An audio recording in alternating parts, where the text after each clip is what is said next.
For our art time today, we're going to make flatbread.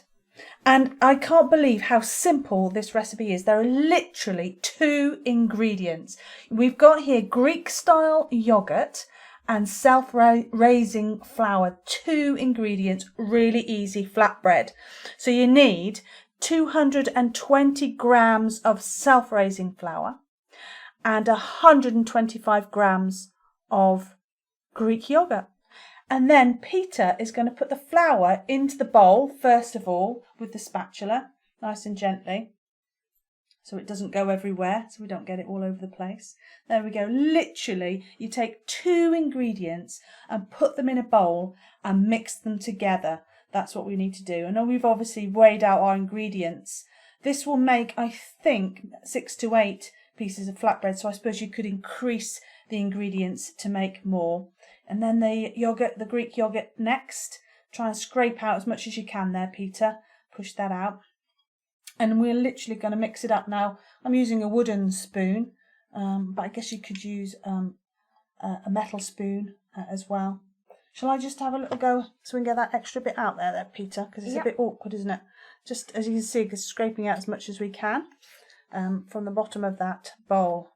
Are you ready to do some mixing, Peter? Yeah. Okay, go on then. And then we just literally mix it up. I think we might need a metal spoon for this. But yeah, mix it in. And then you just want to mix it much more with a spoon. You have to have hands in there. How are you doing? Try to spoon. I say, you use that spoon. You'll put that spoon in there. Okay, go on. Just keep mixing. Mix it. And you can mix no more. That's when you put your hands in. But basically, creating the dough for our bread. Okay, you mix it. That's good.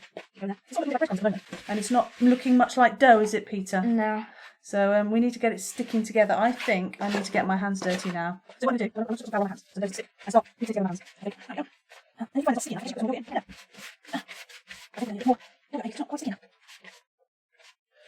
Okay, well what we're seeing here, you can see it's a bit crumbly and I think we need a bit more moisture. So I've got a little bit more yoghurt. Peter, do you want to do a bit of mixing with your hands? I'll put a little dab more and see how that gets on. That's it.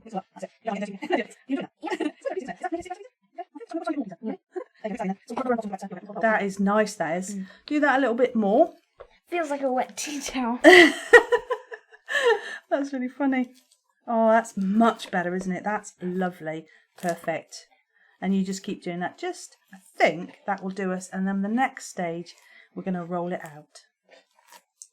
Okay, we have our dough ready. So now what we need to do is flour the board. Peter, could you do that? Put a bit of flour, just lightly flour a board. Pour a bit or use your hands, that's it. And just that'll be enough. And then just squash it around with your hands to cover the whole board. And then you make sure your hands have got flour on it. I might have a go as well because I'll help you get this out. And so what you do is you take this out and Peter, you're going to do a bit of kneading, aren't you? Yeah. Just make sure it's nice and don't want to get it too dry. There we go. There you go, Peter. Do a bit of kneading, get it into a ball. That's the plan. So if you break it into half first, Peter, like if you go into half, I tell you what, actually, if we do half each, and I'll speed up things. So you have that half, and I'll have this. And so we break it into. You've got 4, haven't you? Yeah. So if I break it into half again, and then break it into half again, and that makes it a bit more equal, doesn't it? And then what you want to do is make them into a bit of a ball as well, and we'll put them to one side. I'm going to put a little bit of flour on here, so we'll put them to one side, shall we? Like that. Oh, I've lost one. Hang on. So there we go. 1, 2, 3, 4, 5, 6, 7.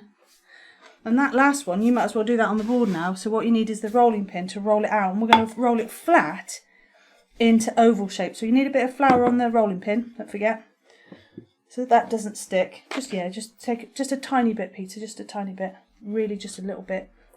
That's it, that's it, a light covering, and then roll it out into oval shapes.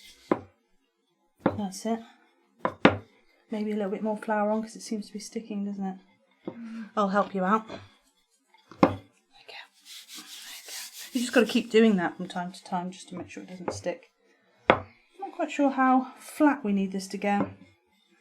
What do you think, Peter? I think that's probably... That's an oval, yeah? Should we go for that? Yeah, after you've been doing this a while, I think the trick is to squish it a bit first, then do it afterwards. It just gives you a bit more. That's a good tip. That. So what do you mean? What do you mean squish it here now at the start? Yeah, and then you just roll it. It means it's a bit easier. Okay, that's a good tip there from Peter. Squish it first before you roll it.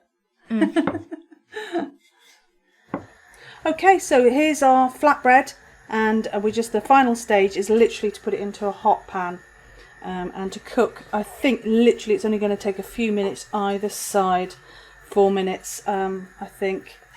And so we just let that sizzle and heat up. And if you've got a non-stick, you don't need oil, but our pan's doesn't help. You could always go in a griddle, but literally you're just heating them up in a nice hot pan just to finish it off. And then our flatbreads will be cooked and ready to serve.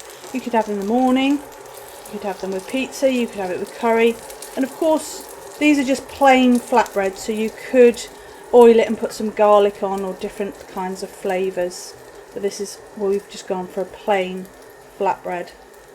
Let that cook for a few minutes.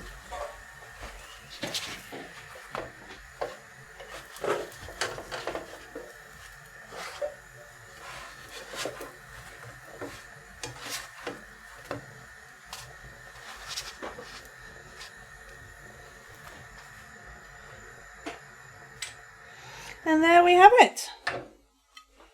These flatbreads, all lovely, nice and cooked, ready to eat. Hope you enjoy making flatbreads.